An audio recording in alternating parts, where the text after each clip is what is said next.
नमस्कार, आदाब, अस्सलाम वालेकुम, वडक्कम, सत श्री अकाल. जस्ट लुक न्यूज मध्ये आपलं सहर्ष स्वागत आहे. मी सुफी सय्यद. आपण पाहत आहात just look news. Just look न्यूजच्या माध्यमातून आपण एक व्यासपीठ निर्माण केलेलं आहे ज्याचं नाव आहे अभिव्यक्ती. आणि अभिव्यक्तीच्या माध्यमातून आपण शहरातले आणि जे प्रतिष्ठित आहेत, जे ज्ञानी आहेत, ज्यांना ज्ञान आहे आणि विविध क्षेत्रामध्ये कार्यरत आहे, राजकारणामध्ये आहे, समाजकारणामध्ये आहे, अर्थकारणामध्ये आहे, उद्योगामध्ये आहे, अशा महनीय आणि उल्लेखनीय कार्य केलेल्या लोकांच्या या ठिकाणी आपण मुलाखती घेत असतो. तद्वतच आज आपण आपल्या या जस्ट लुक न्यूजच्या माध्यमातून नगर शहरातले एक प्रतिष्ठित व्यक्तिमत्व, जे डॉक्टर सुद्धा आहेत, चिकित्सक आहेत, चिकित्सा करतात, त्याचप्रमाणे ते राजकारणामध्ये सुद्धा पारंगत आहेत. बऱ्याच मध्ये ते उभे राहिलेले होते नगरपालिकेच्या माध्यमातनं, त्यानंतर महानगरपालिकेच्या माध्यमातनं पण त्यांनी आपलं नशीब आजमावलेलं होतं आणि आज ते कार्यरत आहेत. आणि आज ते MIM नावाच्या पक्षाचे ते जिल्हाध्यक्ष आहेत आणि त्या पद्धतीनं ते कार्य करत आहेत. आज त्यांच्याशी आपण या ठिकाणी सखोल चर्चा करूया. नमस्कार, आदाब, अस्सलाम वालेकुम. आपलं या ठिकाणी मनपूर्वक जस्ट लुक मध्ये स्वागत आहे. डॉक्टर साहेब, आपण एक डॉक्टर आहात, वैद्य आहात, आणि वैद्य आणि राजकारण जरा थोडंसं मला एक वेगळं वाटतं. पण तुम्ही ज्या पद्धतीचं तुमचं डॉक्टरीचं पेशा स्वीकारला तुम्ही आणि त्याच्यानंतर तुम्ही राजकारणामध्ये आला, तर हा जो काही प्रवास आहे डॉक्टर ते राजकारण, कशा पद्धतीचा तुमचा प्रवास होता? मी एक मागील जवळ-जवळ 23 वर्ष झाले मेडिकल फील्डमध्ये प्रॅक्टिस करतोय. आणि आपल्याला माहित आहे का, माझे वडील जे आहेत डॉक्टर उमर शेख, हे अच्छा. मेडिकल फील्डमध्ये एक नावाजलेलं नाव होतं.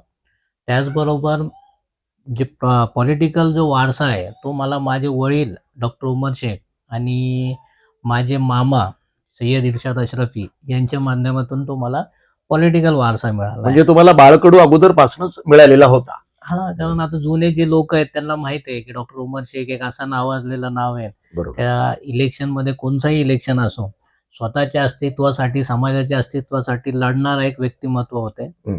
ते आज या जगात नाही आहेत, पण त्यांचा वारसा जो आहे तो पॉलिटिकल आणि मेडिकल हे माझ्या हिश्श्याला आलेला आहे. अच्छा. राजकारणाकडे तुम्ही आता पाहता की सध्याचं राजकारण काय वाटतं तुम्हाला? कुठल्या तुमच्या दृष्टिकोनातून तुम्हाला कसं वाटतं? आत्ताचं जो राजकारण आहे सगळं गडूळ झालेलं आहे. जातीवादावर जास्त लोकांचं लक्ष आहे आणि विकास सोडून फक्त ध्रुवीकरण करायचं आणि वातावरण दूषित करून स्वतःचा राजकीय फायदा करून घ्यायचा. याच्यासाठी लोकप्रतिनिधींचे आणि जे काही जातीवादी पक्ष आहेत, यांचा नेहमी प्रयत्न चालू आहे. आणि विशेषतः आपण अहमदनगरमध्ये पाहणार, की मागील 3-4 वर्षात आपण कम्युनल राईट्स म्हणावा किंवा अल्पसंख्याक मुस्लिम समाजावर, दलित समाजावर, ख्रिश्चन समाजावर आणि इतर मागासवर्गीय समाजावर यांच्यावर नेहमी काही ना काही अत्याचार होत असताना पूर्ण जिल्ह्यामध्ये आपल्याला पाहायला भेटतील. तर ह्या ज्या गोष्टी आहेत ते ते कुठेतरी जे लोकप्रतिनिधी आणि जातीवादी पक्ष जे आहेत स्वतःला एक गट तयार करून ते असं बिंबवतात की धर्म आणि धर्माला लागून पॉलिटिक्स करायचा आणि ध्रुवीकरण करून सत्तेत बसायचा. विकास त्यांच्या रजिस्टर डायरीमध्ये विकास नावाची वस्तूच नाहीये. फक्त ध्रुवीकरण करून सत्तेत बसायचा हाच मेन उद्देश त्यांचा आहे. सद्यस्थितीमध्ये आपण बघतो की ना, महानगरपालिका बरखास्त झाल्यानंतरच आतापर्यंतचा जो कार्यकाल, याच्यामध्ये ना नगर शहराचा विकास कुठेतरी थांबलेला किंवा कशा पद्धतीनं चाललेला, तुम्हाला काय वाटतं कशा पद्धतीनं व्हायला पाहिजे? जेव्हापासून प्रशासक महानगरपालिकेत नेमणूक झाली आहे, तर त्यांनी ज्या गोष्टी महानगरपालिकेमध्ये नगरसेवक असताना होत नव्हते, त्या गोष्टीवर जास्त लक्ष दिलं आहे. विशेषतः म्हणजे अहमदनगरचं नामांतर करण्याचा जे त्यांनी ठराव पास केला, याच्यावरून यांची जी मानसिकता आहे ही लक्षात येते. कुठेतरी मताचं ध्रुवीकरण व्हावा आणि पॉलिटिकली फायदा व्हावा याच्यासाठी त्यांनी मागील जे 2 वर्ष आहेत प्रशासकीय नेमल्यानंतर तेव्हा काम म्हणजे ह्याच्यावर जास्त भर दिली आहे. कुठेतरी धार्मिक स्थळांना टार्गेट करायचा, कुठेतरी मदरस्यांना टार्गेट करायचा. फक्त याच्यावर त्यांनी मागील 2 वर्षात टार्गेट करून काम करायचा प्रयत्न केलाय. विकास म्हणजे त्यांना फक्त वाटतोय का ध्रुवीकरण केलं म्हणजे विकास झाला.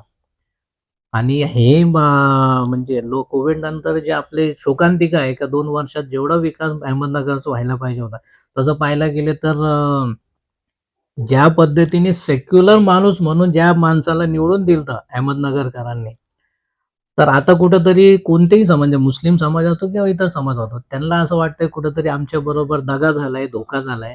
हा पण त्याच वाटचालीवर आहे जिथं ते नको म्हणजे अहमदनगरकरांना जिथं ध्रुवीकरण नकोय, त्याच पद्धतीने हे जे काम चालू आहे, म्हणजे तो कुठेतरी विकास कुठेतरी खुंटलाय असं मला वाटतंय. शहराचा विकास होत असताना आपण ज्या वेळेला बघतो की उपनगरांचा सुद्धा विकास झाला. हं. बरेच उपनगर आपण बघतो की ते आता व्यवस्थितपणे त्यांच्या रस्त्याचं प्रकरण असेल किंवा त्या गटारीचं प्रकरण असेल, ड्रेनेज लाईनचं प्रकरण असेल किंवा नळाचं पाण्याचा प्रश्न असेल, तो बऱ्यापैकी त्यांनी सोडवला. पण आपला जो तुम्ही ज्या ठिकाणी आता तुमचा ना दवाखाना सुद्धा एक उपनगर मुकुंदनगर म्हणून आहे. या ठिकाणी तुमचा दवाखाना आहे आणि तुम्ही मुकुंदनगरसाठी पण या ठिकाणी लढत असता, बघत असता. तुम्हाला असं वाटत नाही का मुकुंदनगर वरती जो काही ज्या पद्धतीनं विकास व्हायला पाहिजे होता, तो झालाय का? कसं आहे की प्रशासक नेमल्यानंतर किंवा पहिलेही काही पॉलिटिकल पार्टी प्रशासनाला हाताशी धरून विशेष एक समाजाला टार्गेट करायचा प्रयत्न नेहमी केलाय. आणि आताही म्हणजे जर तिथं ₹100 विकास झाला असेल, तर इथं ₹10 विकास होऊ द्यायचा नाही हा त्यांचा मेन उद्देश आहे. ब- त्याच प्रकारे मुकुंदनगरमध्ये विकास झालाय, जेवढा व्हायला पाहिजे होतं तेवढं नाही झालाय. पण काही प्रमाणात जे झालंय, तर ते स्थानिक जे लोकप्रतिनिधी होते, जसं का तुम्हाला माहिती आहे का समद खान इथले नगरसेवक आहेत. तर त्यांना त्यासाठी जेवढं झटावं लागलं ना, त्यांनी ते आपले पूर्ण पदाचा उपयोग करून ते झटलेत आणि मुकुंदनगरला विकास म्हणजे घडवून आणला मुकुंदनगर त्यांनी. घडवून आणलाय. हं. म्हणजे त्यांना जी जद्दोजहद करावी लागली फक्त ते एक जातीचे असल्यामुळं त्यांना कुठेतरी त्याचा जो आहे म्हणजे जद्दोजहद करावी लागली त्या गोष्टीसाठी. पण मुकुंदनगरमध्ये जे आपण मागील 25-30 वर्षापूर्वी जो मुकुंदनगर होता, त्याच्यापेक्षा आता खूप डेव्हलप झालाय. परंतु कुठेतरी अजून असं वाटतंय का ज्या पद्धतीने विकास अजून पाहिजेत, तर तो कुठेतरी कोलमडला आहे. पण ते पुढं आता आपल्याला माहिती आहे का आता एम-आय-एम पक्ष हा महानगरपालिकेमध्ये पूर्ण ताकदीने उतरणार आहे. तर मला असं वाटतंय की पहिल्यांदा आम्ही सगळ्यात पहिले हे जे जातीवाद आणि ध्रुवीकरणचं जो राजकारण आहे, याला कुठेतरी आम्ही ब्रेक देण्याचा प्रयत्न नक्कीच करणार आहे. त्याचबरोबर ज्या प्रकारे सामान्य जनतेला ड्रेनेज लाईन, पाण्याची लाईन, रोड, लाईट या ज्या गोष्टी जे मूलभूत सुविधा ज्याला आपण म्हणणार, ते जे गरजेचं आहे, त्याच्यासोबत मेडिकल फॅसिलिटीज असो, हेही खूप मोठा म्हणजे प्रश्न आहे तो. प्रश्न आहे. त्याबरोबर शिक्षणाचा जो प्रश्न आहे. हं. तर आज तुम्ही बघा अहमदनगर, मुकुंदनगर जो आहे, हे जवळ-जवळ एक 50,000चा पॉप्युलेशनचा हा पूर्ण भाग आहे. लोकवस्ती आहे लोकवस्ती आहे. आणि त्याच्यामध्ये ज्या प्रकारे मेडिकल फॅसिलिटीज पाहिजेत, तर ते अजून कुठेतरी कमी आहेत. तर येणाऱ्या काळामध्ये जेव्हा एम-आय-एम जे आहेत, आपले लोकप्रतिनिधी महानगरपालिकेमध्ये पाठवणार, तर त्यावेळेस आमचे जे पहिले प्रश्न असणार आहे, तर ते रोड, रस्ते, ड्रेनेज लाईन, पाणी हे तर सगळेच नगरसेवक करणार आहेत. बरोबर. त्यांचा मेन उद्देश म्हणजे ते तर करणार आहेत. त्याच्या व्यतिरिक्त आमचा जो टार्गेट असणार आहे, तो हे असणार आहे का मुलांच्या शिक्षणासाठी आपण प्रशासनाकडून काय करू शकतो? मेडिकल फॅसिलिटी जसं आपल्याला माहिती आहे का पहिले एक अहमदनगर सिटी होता, नगरपालिका होती. तेव्हा एक बाळासाहेब देशपांडे हॉस्पिटल हॉस्पिटल होतं. होतं. तिथं प्रसूती व्हायची. प्रसूतीगृह आहेत किंवा डिलिव्हरी सेंटर आहेत, बाकीच्या गोष्टी आहेत. परंतु उपनगरामध्ये जो आहे, तर ते तसं डेव्हलप व्हायला पाहिजे होतं. तसं डेव्हलपमेंट मेडिकलच्या लाईनमध्ये झालेला नाहीये. तर आम्हाला असं वाटतंय की आता जसं नगरपालिकेचं महानगरपालिका झाली, तर बाळासाहेब देशपांडे सारखे सेंटर अहमदनगरचे मुकुंदनगरमध्ये असो, केडगावमध्ये असो किंवा सावेडी भागात असो, असे मोठे-मोठे डिलिव्हरी सेंटर्स प्रशासनाकडून करून घेणे, हे खूप मोठा विषय आहे. त्याचबरोबर ज्या सरकारी शाळा आहेत, जे सरकारी शाळा आता संपवण्याचा प्रयत्न आणि त्याला प्रायव्हेटायझेशन करण्याचा प्रयत्न करून राहिले, तर नक्कीच कुठेतरी गोरगरिबांचं शिक्षण संपवायचं आणि त्यांना म्हणजे फक्त मोलमजूर कामगार म्हणून ठेवायचा. हे जे षडयंत्र सेंट्रल लाईनपासून चालू आहे, त्याला ब्रेक देण्यासाठी आम्ही ते शिक्षणावरही जास्त लक्ष देणार आहे. अशी आमचं एक थोडंसं छोटं तयारी चालू आहे. फक्त आम्ही जनतेला हे विनंती करणार आहे, की येणाऱ्या महानगरपालिकेमध्ये एम-आय-एमचे जास्तीत जास्त जसे सीट निवडून येतील, तर आपण आपला जो हक्क आहे, तो अगर ईमानदारी से दिए तो ठीक है, नहीं तो छीन के लेने की भी ताकत एम-आय-एम में है. म्हणजे तुमचा जो निर्धार आहे तो पक्का आहे आणि त्या पद्धतीनं तुम्ही या ठिकाणी मार्गक्रमण करत आहात. थोडंसं जनतेला आत्ता सद्यस्थितीचं जे वातावरण आहे आणि तुमच्या मनातल्या ज्या काही गोष्टी आहेत त्याच्यासाठी तुम्ही जनतेला काय आवाहन कराल?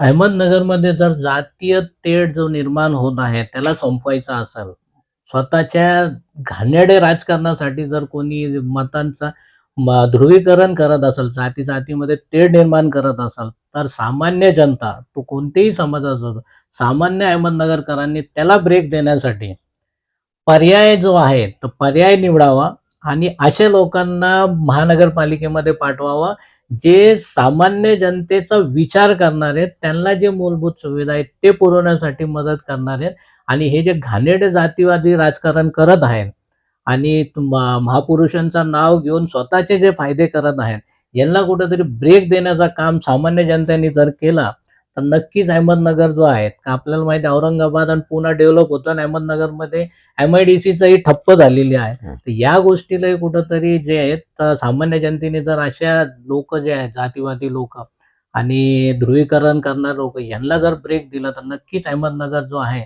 तो चांगला डेव्हलप होईल आणि येणाऱ्या 5 वर्षात आपण पाहणार, की अहमदनगरमध्ये जर एम-आय-एम महानगरपालिकेमध्ये असेल, तर नक्कीच कुठं ना कुठं आपल्याला चेंजेस पूर्ण अहमदनगर महानगरपालिकेमध्ये दिसतील. अभिव्यक्ती या सदरामध्ये म्हणजे विचार मांडण्याचं व्यासपीठ म्हणून आपण एक उपक्रम सुरू केला आणि या माध्यमातून आज आपण नगर शहरातले प्रतिष्ठित सद्यस्थितीमध्ये एम-आय-एमचे ते जिल्हाध्यक्ष आहेत, स्वतः ते वैद्य आहेत, डॉक्टर आहेत आणि त्या माध्यमातून ते वैद्यकीय सेवा पण देत आहेत आणि समाजकारणही करतात, राजकारणही करतात. सर्व माध्यमातून त्यांनी या ठिकाणी कार्य त्यांचं चालू आहे आणि आता आपण त्यांच्याशी बऱ्याच प्रमाणामध्ये चर्चा केली आणि त्यांनी अतिशय समर्पकपणे त्या प्रत्येक प्रश्नाची उत्तरं त्यांनी दिलेली आहेत. त्यांना पुढचं व्हिजन काय आहे, लोकांजवळून काय अपेक्षा आहेत, नगरकरांच्या जवळून त्यांना काय अपेक्षा आहेत, कशा पद्धतीनं ते राजकारण करत आहेत आणि राजकारण त्यांना कसं अपेक्षित आहे हे सुद्धा त्यांनी या ठिकाणी सविस्तरपणे नमूद केलेलं आहे. आता आपण त्यांच्याशी ही जी दिलखुलास त्यांच्याशी चर्चा केली आहे, त्यांनी चांगल्या रीतीने उत्तरं दिली आहेत. डॉक्टर साहेब, आपण या ठिकाणी आम्हाला ही जी जस्ट लुक न्यूज साठी जी काही अतिशय खेळीमेळीच्या वातावरणामध्ये तुम्ही सगळं काही प्रकट केलं या ठिकाणी आणि अतिशय निर्भीडपणे तुम्ही तुमचं जे काही मनातलं हे होतं हे सगळं या ठिकाणी स्पष्टपणे मांडलं, याबद्दल जस्ट लुक न्यूज तर्फे तुमचे आम्ही आभारी आहोत. तुमची अशीच उत्तरोत्तर प्रगती होत राहो, तुम्हाला यश मिळत राहो हे आम्ही ईश्वरचरणी प्रार्थना करूया. पुनश्च एकदा आपल्या या ठिकाणी आभार व्यक्त करतो. धन्यवाद.